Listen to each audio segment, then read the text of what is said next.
All right, students, welcome back to our another class. तो आज हम पढ़ने जा रहे हैं। आज का हमारा टॉपिक है, स्क्रीन मैंने अभी शेयर ही नहीं की। आज का हमारा टॉपिक है अल्जेब्रिक एक्सप्रेशंस, इक्वेशंस, और हम उसके ऊपर क्वेश्चन सॉल्व करेंगे। कोशिश करेंगे कि बहुत सारे क्वेश्चन सॉल्व करें, लेकिन इससे पहले हम थोड़ा सा, जैसे मैंने आपको कहा था कि बेसिक से स्टार्ट करके फिर हम एडवांस क्वेश्चन करेंगे। आवाज कट हो रही है, I don't know. Okay, I hope it's clear now. तो हमने क्या करना है जी, सबसे पहले हम बेसिक से स्टार्ट करेंगे, उसके बाद हम एडवांस लेवल तक जाएंगे, क्वेश्चंस करने की कोशिश करेंगे। कुछ क्वेश्चंस आप करेंगे, कुछ मैं आप लोगों को करके दिखाऊंगी। ठीक है, तो आप जल्दी से सब लोग मुझे चैट में बताएंगे कि अल्जेब्रिक एक्सप्रेशन क्या होता है, हम एक्सप्रेशन किसे कहते हैं। What is an algebraic expression? जल्दी से मुझे चैट में बताएं, अल्जेब्रिक एक्सप्रेशन क्या होता है। अल्जेब्रिक एक्सप्रेशन हम किसे कहते हैं, उसमें क्या चीजें होती हैं, क्या होता है, जल्दी से मुझे चैट में बताएं। ओके, अननोन वेरिएबल्स, ठीक है, लाइक वेरिएबल्स के operations, okay, more than one terms हो, ठीक है, अगर एक टर्म होगी तो उसको एक्सप्रेशन नहीं कह सकते। ओके, ठीक है, कांस्टेंट का कॉम्बिनेशन होता है, सही है। So means you have like a bit of know how what is called an algebraic expression. ठीक है, algebraic expression हम कहते हैं combination of variables, coefficients, constants and operation is called algebraic expression.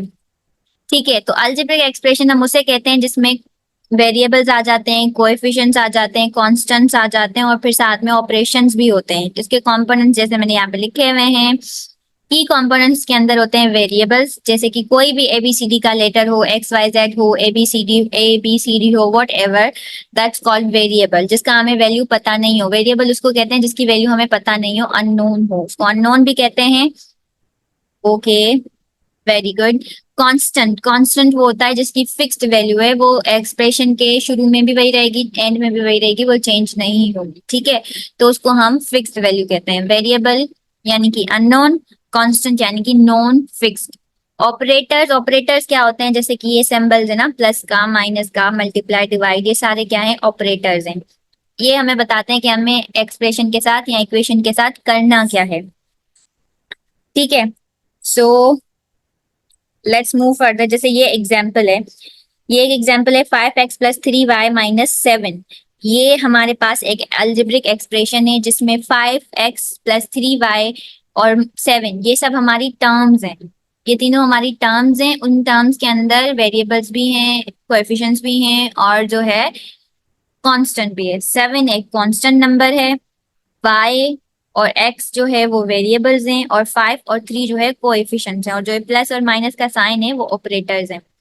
ठीक है, अब टाइप्स आ जाती हैं। आप जल्दी से मुझे चैट में लिख के बताएं कि टाइप्स कौन सी होती हैं अल्जेब्रिक एक्सप्रेशंस की, कौन कौन सी टाइप्स होती हैं, जल्दी बताएं जल्दी। Types of algebraic expressions, monomial, okay, mono and binomial, okay, और polynomial, very good, very good. तो हमारे पास टाइप्स होती हैं अलजेब्रिक एक्सप्रेशंस की, monomial, binomial, trinomial, polynomial. Monomial का मतलब है जिसमें सिर्फ एक टर्म हो। एग्जाम्पल लिख देते हैं, फॉर एग्जाम्पल मोनोमियल 3x एक मोनोमियल है, ठीक है, y एक मोनोमियल है, 8, क्या 8 मोनोमियल कहलाएगा? 8 जो मैंने लिखा है ये मोनोमियल कहलाएगा? यस और नो? नो, क्यों? जिसने नो कहा है वो बताएं क्यों।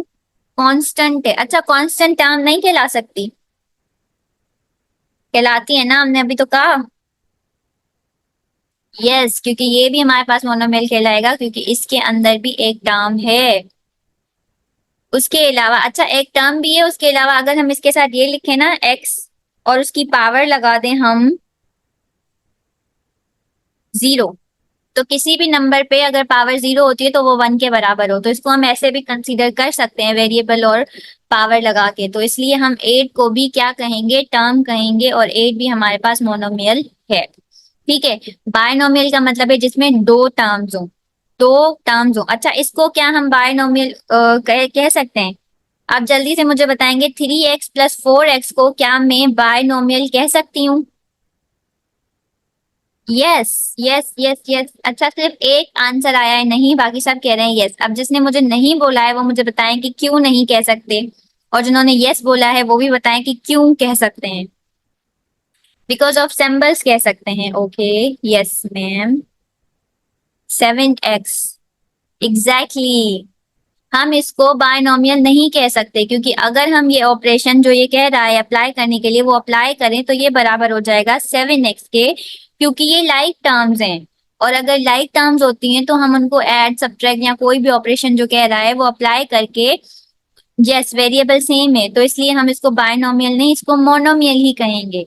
बायनोमियल, मोनोमियल, ये क्वेश्चन, ये ऐसे जो क्वेश्चन होते हैं ना ये टेस्ट में आते हैं। आपको ऐसा कोई टर्म मतलब एक्सप्रेशन दे देंगे और पूछेंगे कि इसको आइडेंटिफाई करो, ये क्या है, बायनोमियल है, ट्राइनोमियल है, पोलिनोमियल है, क्या है।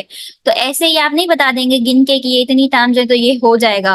पहले आप उसको सॉल्व करेंगे, सिंप्लीफाई करेंगे, सिंप्लीफाई करने के बाद जो वो बच जाएगा उसके बेसिस पर आप आंसर देंगे कि ये बायनोमियल है, मोनोमियल है, या क्या है। ठीक है, ऐड हो रहा हो या सब्ट्रैक्ट हो रहा हो, मल्टीप्लाई डिवाइड सब करके उसके बाद ही आप बताएंगे कि ये हमारे पास मोनोमियल है, बायनोमियल है, ट्राइनोमियल है या पोलिनोमियल है। ठीक है, so I hope it's clear now. Trinomial में 3 टर्म्स होंगी, पोलिनोमियल में 1 और मोर देन 1 से ज्यादा, यानी कि मोर देन 1 टर्म्स हो तो वो हमारे पास पोलिनोमियल कहलाती है।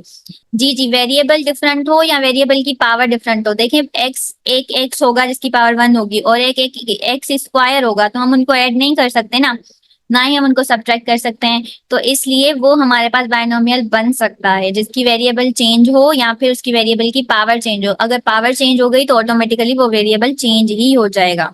सही है। सिंप्लीफिकेशन के की रूल्स आप लोग देख लें। सबसे पहले लाइक टर्म्स जो मैंने अभी अभी बताया, लाइक टर्म्स होंगी तो हम उनको ऐड सब्ट्रैक्ट कर सकते हैं, जो भी ऑपरेशन है वो अप्लाई कर सकते हैं। डिस्ट्रीब्यूशन का मतलब क्या है? डिस्ट्रीब्यूशन प्रॉपर्टी मैंने लास्ट टाइम नंबर सिस्टम के अंदर आपको बताई थी। इसको, ये जो बाहर वाली टर्म है ना, ब्रैकेट के बाहर वाली, इसको इसके साथ भी एक फर्स्ट टर्म के साथ भी मल्टीप्लाई कर देंगे, इसको सेकंड टर्म के साथ भी मल्टीप्लाई कर देंगे और फिर बाद में इनको ऐड कर देंगे। यहाँ पे डिस्ट्रीब्यूटिव प्रॉपर्टी अप्लाई हो सकती है। ठीक है, और फिर रिमूविंग पैरेंथेसिस। रिमूविंग पैरेंथेसिस का मतलब है ये जो कह रहा है एक्सप्रेशन उसको हमने सॉल्व करना है। अब ये कह रहा है एक्स, देखें अगर बीच में कोई साइन नहीं होती ना तो इसका मतलब होता है हमें इनको मल्टीप्लाई करना है। मल्टीप्लाई का आई होप कि सब लोगों को रूल पता होगा, लेकिन मैं आप लोगों को फिर भी बता दूं कि ये जो पहला एक्स है, ये वाला एक्स, इसको पहले हम इस पूरी ब्रैकेट के साथ मल्टीप्लाई करेंगे, फिर ये जो 2 है उसको फिर हम इस पूरी ब्रैकेट के साथ मल्टीप्लाई करेंगे तो हमें हमारा आंसर मिलेगा। पहले एक्स को करेंगे एक्स के साथ, एक्स स्क्वायर आएगा, फिर इस एक्स को 3 के साथ करेंगे, -3x आएगा। सिंबल्स का खास ख्याल रखना होता है इसको मल्टीप्लाई करने के वक्त। सही है। उसके बाद फिर हम 2 को सेम इसी ब्रैकेट के साथ करेंगे तो ये पैरेंथेसिस खत्म हो जाएंगी। Okay, let me tell you simplification again. एक सेकेंड। अब देखें ये ब्रैकेट्स है ना, मैं इसको हाईलाइट कर देती हूँ, ये नजर आ रहा है। इसको हमने क्या करना है, पहले ये x लेना है, इसको हमने इस वाली ब्रैकेट के साथ मल्टीप्लाई कर देना है। सही है, ये ब्रैकेट हो गई बंद। फिर हमें बीच में क्या साइन लेंगे, प्लस का साइन लेंगे, क्योंकि प्लस का 2 है ना, ये प्लस का 2 है इसलिए हम प्लस की साइन लेंगे। तो हम इसको प्लस करेंगे, फिर 2 करेंगे और फिर हम इसको ब्रैकेट की दोबारा इस ब्रैकेट के साथ मल्टीप्लाई कर देंगे जो कि हो जाएगा x-3। ठीक है, अब ये हो गया, सिंपल हो गया। जिस तरह हमने ऊपर डिस्ट्रीब्यूशन के अंदर इसको मल्टीप्लाई किया था दोनों टर्म्स के साथ, अगेन यहाँ पर करेंगे, इसको मल्टीप्लाई करेंगे, एक्स को एक्स से मल्टीप्लाई करेंगे। ये रूल आई होप पता होगा। एक्सपोनेंट्स का रूल होता है कि अगर किसी वेरिएबल को दूसरे वेरिएबल के साथ मल्टीप्लाई किया जाए और अगर वो बेसिस सेम हो तो उनकी पावर्स आपस में ऐड हो जाती हैं। एक्स के ऊपर पावर 1 है, इस एक्स के ऊपर भी पावर 1 है, तो अगर हम इन दोनों को मल्टीप्लाई करेंगे तो इनकी पावर्स ऐड हो जाएंगी। 1 + 1 = एक्स स्क्वायर। ये हमारे पास बन जाएगा एक्स स्क्वायर। सही है। माइनस प्लस करेंगे तो हमारे पास आएगा 2x। ये वाली ब्रैकेट सॉल्व हो गई यहाँ तक। उसके बाद हम दोबारा करेंगे इसको, सॉरी यहाँ से गलती हुई थी, मैंने इसको ब्रैकेट को अंदर से करना, -3। ओके, सॉरी थोड़ी सी मिस्टेक थी। ये वाली ब्रैकेट जो दूसरी वाली ब्रैकेट है ना, इसको हमने इस वाले एक नंबर के साथ मल्टीप्लाई करना है, फिर इसी ब्रैकेट को इस दूसरे वाले नंबर के साथ मल्टीप्लाई करना है, तो हमारे पास पहला रिजल्ट ये आ जाएगा। उसके बाद नेक्स्ट हम दोबारा से वही सेम चीज करेंगे, 2 को x के साथ मल्टीप्लाई करेंगे तो हमारे पास 2x आ जाएगा। फिर हम +2 को -3 के साथ मल्टीप्लाई करेंगे। जब प्लस माइनस मल्टीप्लाई होते हैं, जब प्लस माइनस मल्टीप्लाई होते हैं तो माइनस रिजल्ट आता है। माइनस इंटू माइनस प्लस हो जाता है, प्लस इंटू प्लस प्लस रहता है, और माइनस इंटू प्लस जो है वो माइनस हो जाता है। सही है। इसके लिए आप एक सिंपल सी चीज याद रखें। फॉर एग्जाम्पल अगर प्लस है, उसको हम मल्टीप्लाई कर रहे हैं प्लस के साथ, तो हमारे पास रिजल्ट में आता है प्लस। सही है। इसी तरह अगर हम माइनस को मल्टीप्लाई कर रहे हैं माइनस के साथ, तो रिजल्ट में प्लस आता है। अच्छा, ऐसा क्यों होता है? क्योंकि जब भी किसी लाइक टर्म को, यानी कि सेम, अगर यहाँ पे ये दोनों सिंबल सेम होंगी तो रिजल्ट प्लस आएगा, और अगर ये दोनों डिफरेंट होंगी तो रिजल्ट नेगेटिव आएगा। जैसे कि अगर मैं माइनस को मल्टीप्लाई करूं प्लस के साथ, तो मेरे पास रिजल्ट जो आएगा वो माइनस आएगा। और उसी तरह अगर मैं माइनस को प्लस को मल्टीप्लाई करूं माइनस के साथ, तो मेरे पास जो रिजल्ट आएगा वो माइनस आएगा। यानी कि अगर सेम होंगी, अगर ये टर्म सेम होंगी तो प्लस में रिजल्ट आएगा, अगर ये टर्म्स माइनस में होंगी, डिफरेंट होंगी, तो माइनस में रिजल्ट आएगा। इसीलिए जब मैं +2 को -3 के साथ मल्टीप्लाई करूंगी तो आंसर जो है वो माइनस आएगा। आंसर क्या आएगा? माइनस आएगा। तो इसलिए हमारे पास आंसर आया -6। सही है। तो इसको अगर हम फर्दर सॉल्व करें तो देखें, इसमें लाइक टर्म्स x² डिफरेंट है, 6 भी डिफरेंट है, वो किसी के साथ ऐड और सब्ट्रैक्ट नहीं हो सकता, लेकिन इनकी वेरिएबल सेम है। 3x + 2x की वेरिएबल सेम है, तो हम इनके ऊपर ऑपरेशन अप्लाई कर सकते हैं। बाकी सब सेम रहेगा, बाकी सब सेम रहेगा, लेकिन हमारे पास 3x -3x + 2x, क्योंकि नंबर बड़ा माइनस का है, इसलिए साइन जो है वो माइनस की आएगी। ठीक है, तो हमारे पास -x बच जाएगा। आई hope it's clear now. Next पे आ जाते हैं। ये एक प्रैक्टिस प्रॉब्लम है, इसको आप लोग नोट कर लें, स्क्रीनशॉट ले लें, कुछ भी कर लें। अभी जिसको मैंने हाईलाइट किया है, इसको सिंप्लीफाई करना है। आप जो है वो स्क्रीनशॉट ले लें या नोट कर लें किसी कॉपी वगैरह पे, तो आप लोग ये बाद में कर लीजिएगा। सही है, ये आपका एक प्रैक्टिस प्रॉब्लम है। आप देखें, अगर जो है इसको सॉल्व करते हैं, for example solve for x, ये मेरे पास एक क्वेश्चन है, हमने करना है इक्वेशन को सॉल्व। सही है। +3 = 7। इसको सॉल्व करते, आप मुझे जल्दी से चैट में बताएं, लीनियर इक्वेशन सॉल्व करनी आती है वन वेरिएबल के ऊपर? किस किस को लीनियर इक्वेशन सॉल्व करनी आती है वन वेरिएबल के अंदर? यस, ओके, जिसको आती है आंसर बताओ, इसका आंसर क्या होगा? 5। यस मैम आती है। ओके, बहुत सारे बच्चों को आती है, कुछ कह रहे हैं इसका आंसर जो है वो 2 होगा। 2 होगा, बहुत सारे कह रहे हैं आंसर 2 होगा। सो यस, आंसर इसका जो है वो 2 होगा। काफियों को आती है, जिसको नहीं आती उसके लिए मैं सिर्फ एक जल्दी जल्दी से रिपीट कर देती हूँ कि कैसे होगा। 2x यहाँ पर रहेगा, जो प्लस का 3 है इक्वेशन के दूसरे साइड में जाके माइनस का हो जाएगा। तो फिर अगर हम इसको करें 2x को सेम ही रखते हुए, 2x = 7 - 3 करेंगे तो आंसर 4 आएगा। यहाँ पे ये 2 जो है वो मल्टीप्लाई हो रहा है, इस तरफ से जाके डिवाइड हो जाएगा। अगर 4 को 2 से डिवाइड करें तो आंसर आएगा x = 2। ठीक है। अब सिंपल सा रूल बता देती हूँ जिनको नहीं पता उनके लिए। इक्वेशन के एक साइड पे अगर चीज प्लस हो रही हो तो इक्वेशन के दूसरे साइड पे जाके माइनस हो जाएगी। ठीक है। और अगर एक साइड पे माइनस हो रही हो तो दूसरे साइड पे जाके प्लस हो जाएगी। और अगर एक साइड पे मल्टीप्लाई हो रही हो तो दूसरे साइड डिवाइड होगी, एक साइड डिवाइड हो रही हो तो दूसरे साइड मल्टीप्लाई होगी। इसका एक समझाने का तरीका ये होता है। दूसरा तरीका ये भी होता है कि हम क्या करेंगे, इक्वेशन के अगर इक्वेशन को, क्योंकि हमें बराबर करना होता है, ठीक है, इक्वेशन को हमें हमेशा क्या करना होता है, बराबर करना होता है। तो हम इक्वेशन की अगर एक साइड पे ऑपरेशन अप्लाई कर रहे हैं तो हमें दूसरे साइड पे भी करना है। हमारा अल्टीमेट गोल क्या होता है, हमें वेरिएबल के लिए इक्वेशन सॉल्व करनी होती है, ठीक है। कोई भी इक्वेशन अगर हमें वेरिएबल गिवन है तो उसके लिए हमें वो इक्वेशन सॉल्व करनी होती है। तो हमें क्या करना है, एक्स को अकेला करना है। एक्स को डायरेक्टली अकेला नहीं कर सकते, एक एक टर्म हटा के हम उसको अकेला करेंगे। पहले तो देखें, जो चीज ऐड हो रही हो, सब्ट्रैक्ट हो रही हो, वो हटानी होती है, ठीक है। पहले वो हटाते हैं, उसके बाद जो मल्टीप्लाई हो रही है, डिवाइड हो रही है, बाद में वो हटाएंगे। तो इस इक्वेशन के हिसाब से बता रही हूँ, जनरली नहीं बता रही। तो अब हम क्या करेंगे, अगर हमें ये +3 हटाना है यहाँ से, 3 को खत्म कैसे कर सकते हैं, +3 को खत्म कर सकते हैं अगर हम 3 माइनस करें। तो अगर हम यहाँ से 3 माइनस कर रहे हैं तो हमें इक्वेशन के दूसरे साइड से भी 3 माइनस करना पड़ेगा, सही है। 7 माइनस 3, अगर यहाँ से माइनस करें तो दूसरे साइड से भी माइनस करना पड़ेगा, तो हमारे पास बचेगा 2x, जो कि बराबर होगा 4 के। अब उसी तरह अगर मुझे यहाँ से 2 खत्म करना है, 2 मल्टीप्लाई हो रहा है ना, मुझे खत्म करना है तो मैं डिवाइड करूंगी। अगर मैं यहाँ से 2 डिवाइड कर रही हूँ तो मुझे यहाँ से भी 2 डिवाइड करना पड़ेगा। तो इसलिए मेरे पास बचेगा x इज इक्वल्स टू 2। तो अब इस करते एक्चुअली में हम ये हैं, यही चीज करते हैं, लेकिन स्टेप्स को बचाने के लिए और टाइम को जो है वो बचाने के लिए हम क्या करते हैं, इनवर्स कर देते हैं, सही है। हम ये बता देते हैं कि भाई एक तरफ से अगर एक चीज माइनस हो रही है तो दूसरी तरफ जाके प्लस हो जाएगी, एक तरफ अगर मल्टीप्लाई हो रही है तो दूसरी तरफ जाके डिवाइड हो जाएगी। हम ये वाली शिफ्टिंग वाली बात करते हैं, अदरवाइज हम शिफ्टिंग नहीं कर रहे होते, हम दोनों साइड पे ऑपरेशन अप्लाई करके उस चीज को बैलेंस करने की कोशिश कर रहे होते हैं। अब आ जाते हैं भाई, हम लीनियर इक्वेशन की बात हो गई, अब आ जाते हैं हम क्वाड्रेटिक इक्वेशन के ऊपर, ठीक है।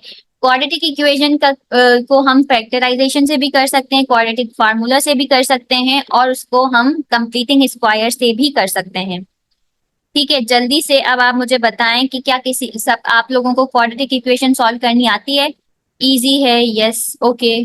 तो काफी बच्चों को क्वाड्रेटिक इक्वेशन सॉल्व करनी आती है, वेरी गुड। अच्छा, क्वाड्रेटिक इक्वेशन को हम फैक्टराइजेशन से तब तक सॉल्व कर सकते हैं जब तक उसके फैक्टर्स निकले या फैक्टर्स हमें मिले। जब उसके फैक्टर्स नहीं मिलते तो फिर हमारे लिए फैक्टराइजेशन से करना जो है वो मुश्किल हो जाता है। इसलिए जो है हम क्वाड्रेटिक फार्मूला यूज करते हैं। क्वाड्रेटिक फार्मूला आप लोगों को आई होप आता हो, जिसको नहीं आता मैं दिखा देती हूँ यहाँ पे क्वाड्रेटिक फार्मूला कौन सा होता है।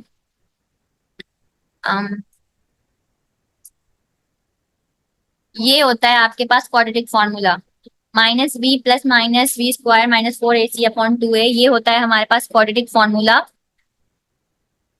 मिडिल टर्म का तरीका नहीं आता, ओके, मिडिल टर्म का तरीका मैं बता देती हूँ अभी आपको। फैक्टराइजेशन से ये वाली इक्वेशन सॉल्व हो जाएगी, मैं करके दिखाती हूँ, लेकिन उससे पहले आप लोग ये देखें, ये होता है क्वाड्रेटिक फार्मूला। बी कहते हैं हम, बी वाली टर्म होती है सिर्फ एक्स होता है ना हमारे पास, उसका कोएफिशिएंट वो हमारे पास बी होता है, और जो ए होता है वो एक्स स्क्वायर का कोएफिशिएंट होता है, और जो सी होता है वो हमारे पास कांस्टेंट टर्म होती है।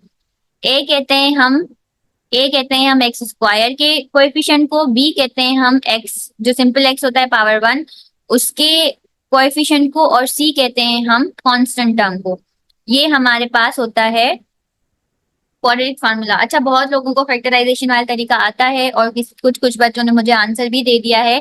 जिसको नहीं आता मैं उसके लिए बता देती हूँ कि फैक्टर्स का असल मकसद ये होता है कि देखें, इसको इसके साथ पहले टर्म ए को, यानी कि ये वाली टर्म को, एक्स स्क्वायर वाली टर्म को, और कांस्टेंट टर्म को आपने कर देना है आपस में मल्टीप्लाई, ठीक है। अगर आप इसको आपस में मल्टीप्लाई कर देंगी तो आपके पास आ जाएगा -4x स्क्वायर, क्या आ जाएगा, -4x स्क्वायर आ जाएगा आपके पास।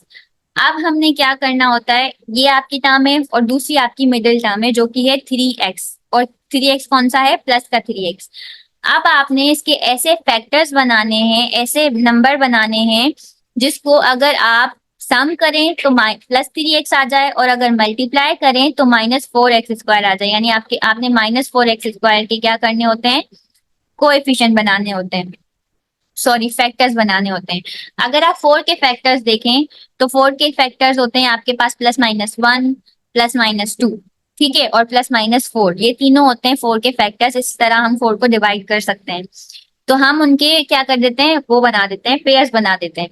-1 को अगर हम मल्टीप्लाई करेंगे -4 के साथ, सही है, तो हमारे पास +4 आ जाएगा, तो हम इसको सिलेक्ट नहीं कर सकते।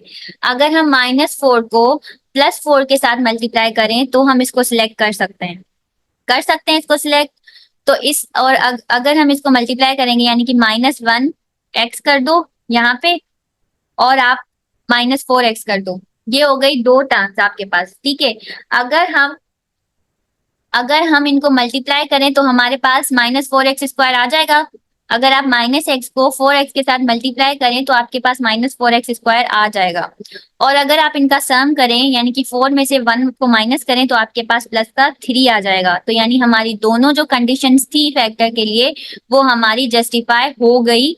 तो अब हमें हमारी जो मिडिल टर्म है वो ब्रेक होकर ऐसे मिली है कि माइनस का x और प्लस का 4x। तो हम इसको ऐसे लिख सकते हैं, अगर मैं इसी में ही लिख दूं फॉर एग्जाम्पल, माइनस का x और प्लस का 3x, ये हो गई हमारी मिडिल टर्म ब्रेक।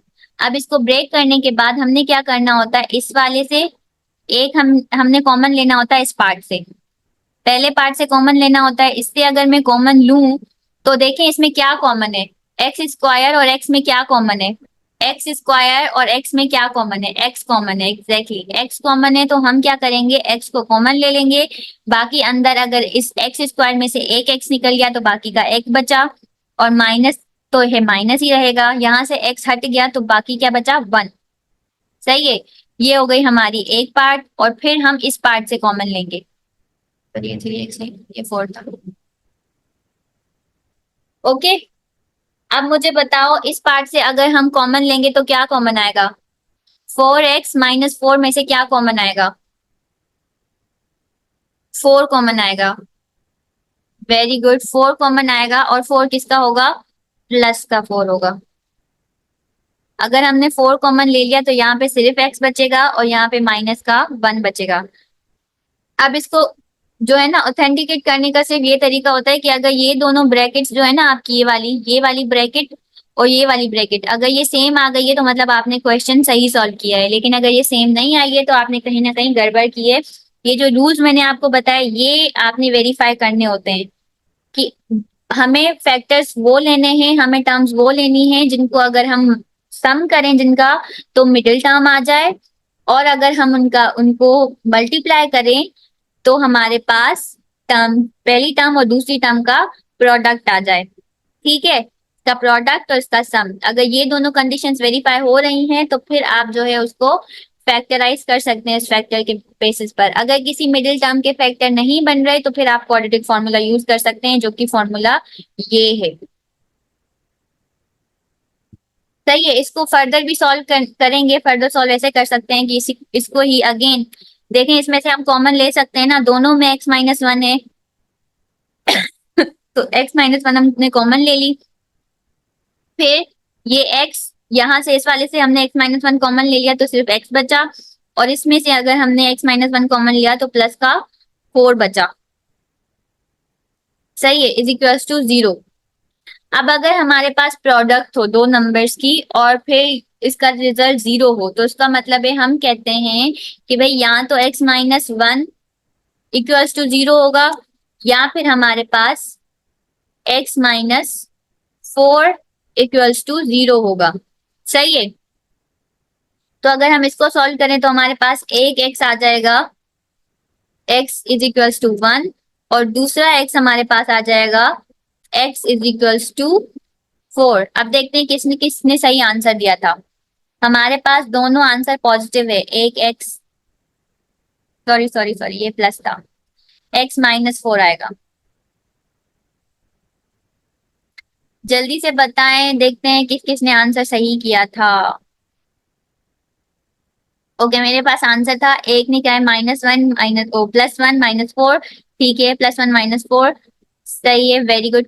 काफी लोगों ने इसका आंसर सही दिया था और कुछ लोगों को कंफ्यूजन थी, so it's clear now. Quadratic equations को हमने डिस्कस कर लिया है। अब आते हैं हम यहाँ पर, देखें एक टेक्निक होती है सिंपल, आप लोगों को ये पता है फॉर्मूलाज, जैसे कि अगर मैं आपसे कहूं कि देखें, अगर मैं आपसे कहूं 4x² - 25, क्या ये इस तरह हो सकता है? फॉर एग्जाम्पल इसको इस तरह मैं लिख सकती हूँ 2x और उसकी पावर 2, लिख सकती हूँ इसको ऐसे? यस, ओके, इसको ऐसे लिखा जा सकता है। और फिर इसके बीच में माइनस है। 25 को क्या हम ऐसे लिख सकते हैं? क्योंकि 25 जो है वो 5 का स्क्वायर है ना, तो इसको हम 5 स्क्वायर करके लिख सकते हैं। सही है, तो यहाँ पर हमारे पास एक फॉर्मूला होता है, यहाँ पर हमारे पास ये बराबर होता है किसके? अगर मैं कहूँ a² -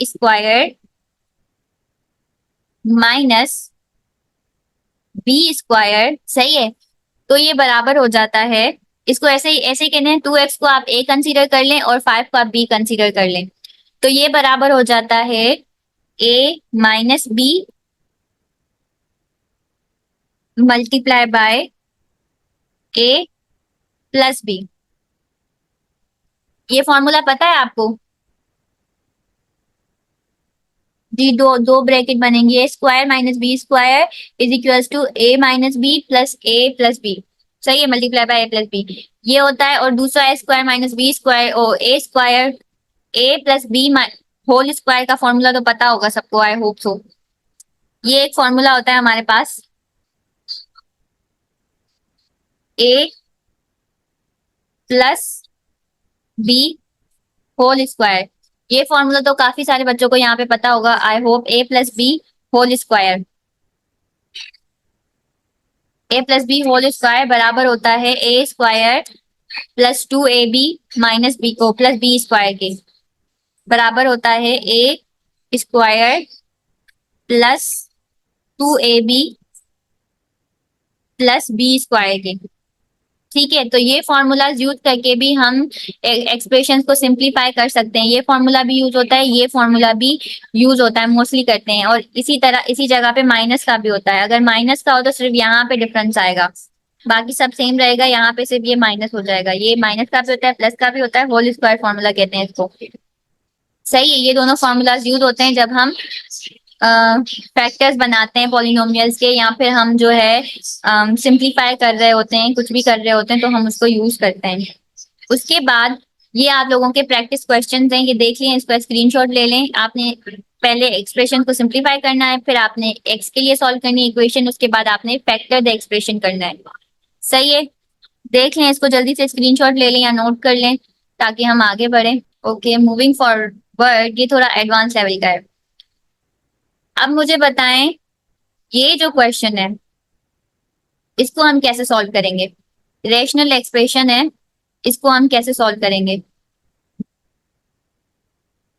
इसको मैं ना आप लोगों के लिए लिख लेती हूँ। चलें, बताएं इसको कैसे सॉल्व करेंगे, चैट में जल्दी से बताएं इसको कैसे सॉल्व करेंगे। कॉमन निकाल के, कुछ कह रहे हैं हम इसको कॉमन निकाल के सॉल्व कर सकते हैं। अच्छा, पहली वाली, यानी कि अगर हम न्यूमरेटर से कॉमन निकालूं तो क्या निकलेगा कॉमन? न्यूमरेटर से कॉमन क्या निकलेगा? न्यूमरेटर से कॉमन क्या निकल सकता है? 3x। ओके, अगर मैं न्यूमरेटर में से 3x कॉमन निकाल लूं तो बाकी बचेगा x -3।